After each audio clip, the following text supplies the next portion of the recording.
Hey guys, welcome back to the Cult Classic Kids Show, and today we're talking about the state of PlayStation, and this conversation unfortunately does have to come up specifically because of the price increase of the PlayStation 5 in certain markets. Now, on the PlayStation blog, it reads the PS5 price to increase in select markets due to global economic environment, including high inflation rates. Now, the places where these increases of the PS5 are taking place is Europe, UK, Japan, China, Australia, Mexico, and Canada. Now, this conversation I'm specifically bringing up, I feel as though it warrants its own video, revolves around PlayStation in current day, in current PS5 generation, all of my issues, my gripes, and concerns with the company that was responsible for about 80% of my gameplay habit last generation on the PS4. Now, they're blaming the, current global economic environment and the high inflation rates for this price increase. And to me, that is complete total bullshit, specifically because then the price increase would also take effect in the US, where inflation has skyrocketed. I think the average American goes to the store and notices that basic goods, basic necessities have gone up substantially in price. We are struggling out here in the US. And it's not like I want the price to increase on the PS5 in the US, but this argument that the reason why is inflation is not completely true.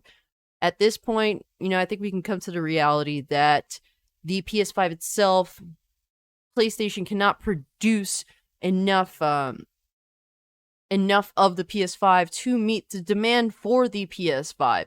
And because of that, they figured, well, why not increase the price? We cannot supply this excessive demand, so let's just take advantage of the reality that we can't. It is basic economics. When you cannot meet demand, increase the price. That kind of levels out the demand to meet what production there is.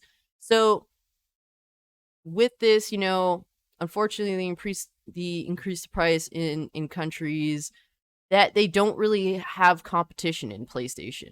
Xbox isn't really competing for the market in Japan by any means, being completely honest. And PlayStation knows that, so they're going to take advantage of that reality. And unfortunately, this situation really does heavily affect people in Japan, for example, who are dealing with insane scalping. It is harder to get a PS5, it seems, in Japan than it is in the US. There's a lot of serious issues in regards to the PS5 in Japan, and to be honest, PlayStation's influence in Japan is heavily decreasing as time goes on. People in Japan are moving to PC as well as handheld gaming. That is their go-to. Less and less every generation.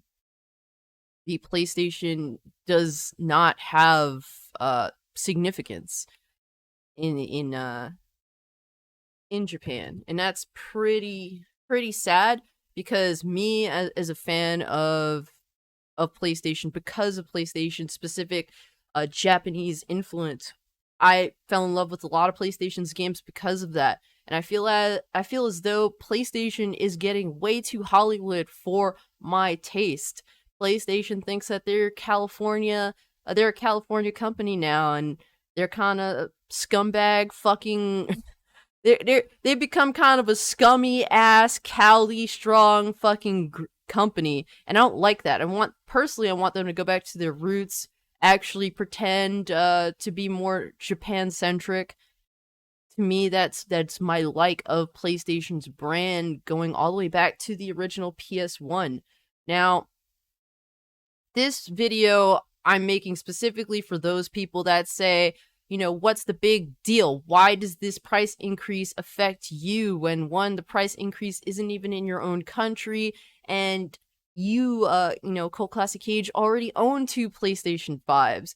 Personally, yes, I did pre-order 2 PS5s when pre-orders went up for it, because basically I was in a situation where, damn, if my pre-order gets canceled for this PS5, I'm fucked. So I'm gonna pre-order 2 of them because I was that serious about it. And yes, this doesn't really affect me, but the way PlayStation has been headed, this isn't the first sign of trouble.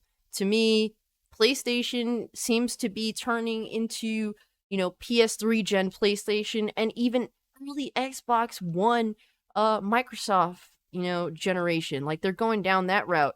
And I think the best way to compare early Xbox One to current PS5 is all these fucking bullshit ass movies that that Sony themselves want to make of PlayStation games.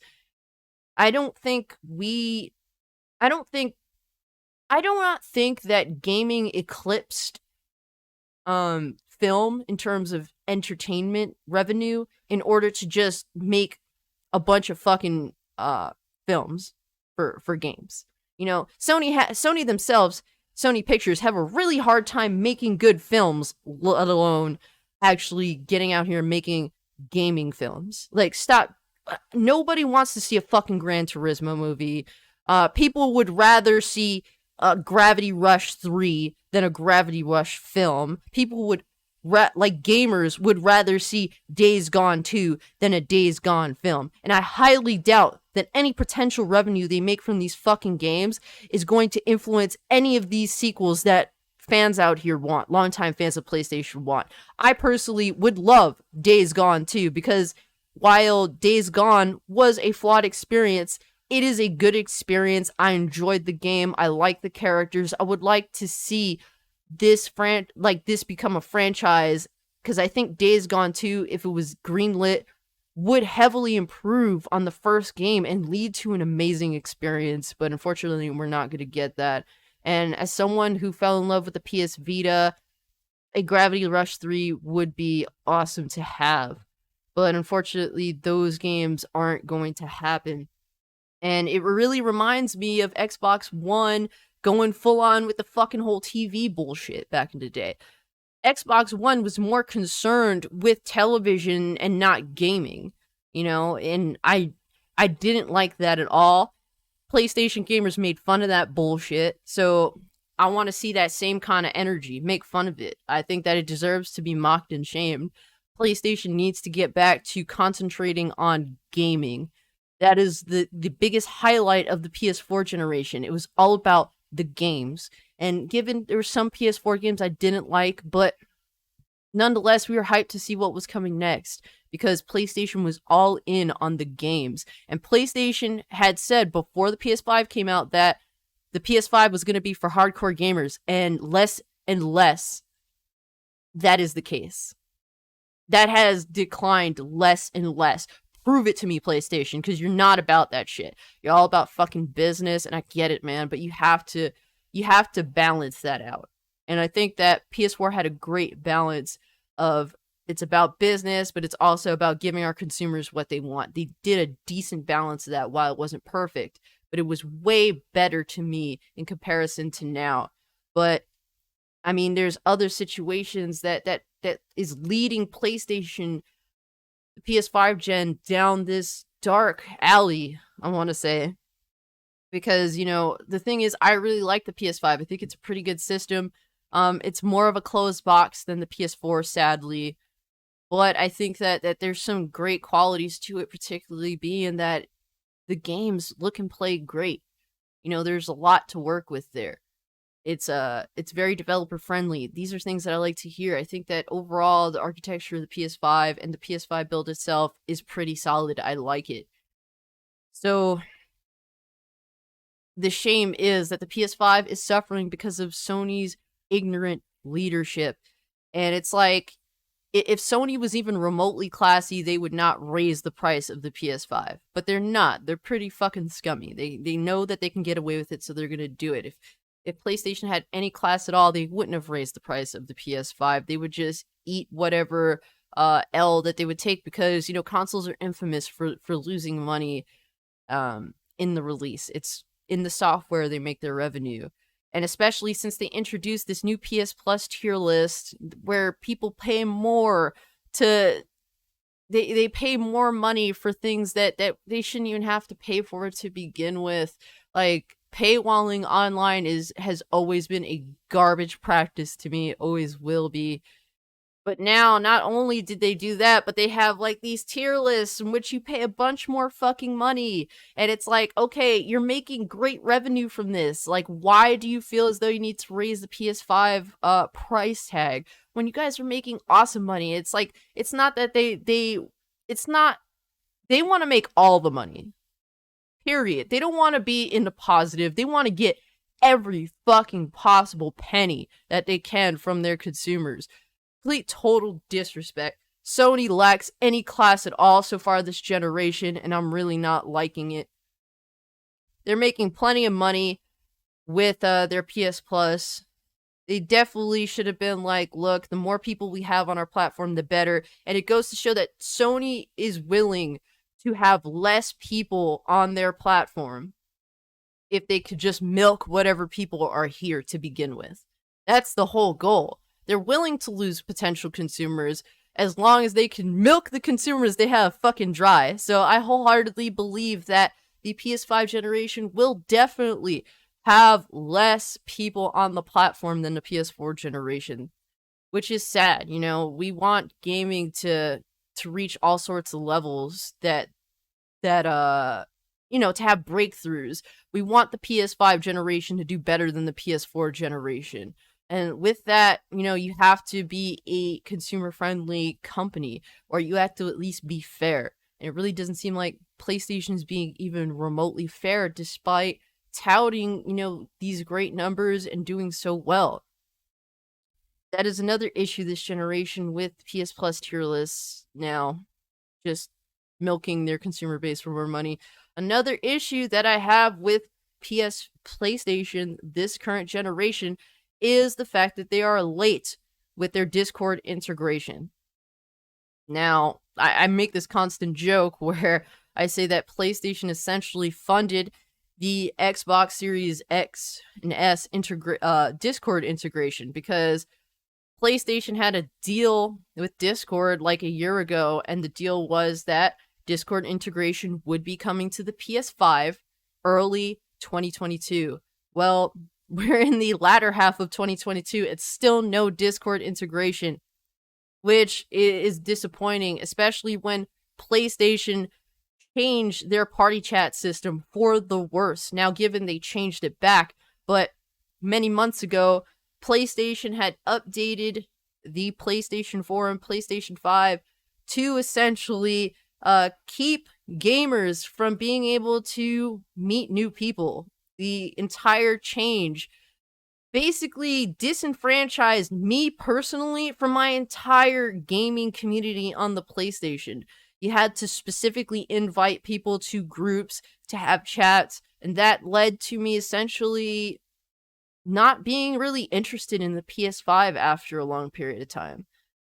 One of the things that kept me in the PlayStation ecosystem was all of these people that I looked forward to conversing with, if it be arguments, if it be for fun, if it be to play games. But the party chat system change discouraged talking to people, meeting new people. It's really scummy that they changed that, and the backlash was real. And unfortunately, while PlayStation themselves said we're going to change it back, they took many months to do that. And over the course of those many months, I completely lost touch with, I have like 200 friends on there. I lost touch with like 90% of my friends list. So at that point, it's like you changed it back, but now I don't remember any of these fucking people. And, you know, like, you should have just left it as is. The main reason why I stuck with PlayStation is because of the community I had there. The chance to meet new people. The entire way these consoles are designed now is the opposite of the way 360 was. What made me fall in love with the Xbox 360 was that it was so social. It was the most social gaming had ever gotten at that point. And I was so interested to meet new people, to play games, to talk shit, to have fun. I never knew what was going to happen every time I jumped on my Xbox 360. That was the fun of it. And now gaming is becoming antisocial, and the companies that make these consoles are inducing this antisocial atmosphere. So I hope that it changes with the integration of Discord, but unfortunately, PlayStation had already done the damage for me, and that's why I don't game on my PS5 nearly as much as I did on my PS4. I've moved on to PC, where I don't have to take orders from any fucking buddy. Not PlayStation, nobody. None of these asshole fucking companies that don't have your best interests in mind. And to me, these are my main issues with the PlayStation brand in modern day. Now, guys, if you can, let me know your gripes, your issues with PlayStation. How do you think that this price increase is going to affect PlayStation in the long run? I said it, and I'm going to say that personally, I think that the PS5 is going to be the last serious console that PlayStation ever does put out. And I think that they're gonna ride it till the wheels fall off. They're willing to go this route and just milk this console generation for what it is, because there won't be a PS6. PS6 will be something entirely different from what we're used to. And that is why I'm all in on PC gaming. While I do play on my PS5 occasionally, as well as my Switch, it's not as serious to me because consoles are closed boxes and I want more freedom and more options. So that's the bottom fucking line with that shit. And I think, like I also said, the PS5 generation will not eclipse the PS4 generation, specifically because of Sony's scummy business practices so far this generation. Unless they make a serious change under Jim Ryan, which I don't think is going to happen just because of how ballsy this motherfucker thinks he is, things aren't really going to get any better. And the main basis of this video is to highlight that this price hike of the PS5 isn't the first issue with PlayStation, at least for me. I've had many gripes with PlayStation this generation, and it has led me to get my kicks elsewhere for the most part. Sad to say. So yeah, guys, let me know what you think about this situation in the comment section down below. And, yeah, guys, that's about it. With all that being said, I'm out. Peace.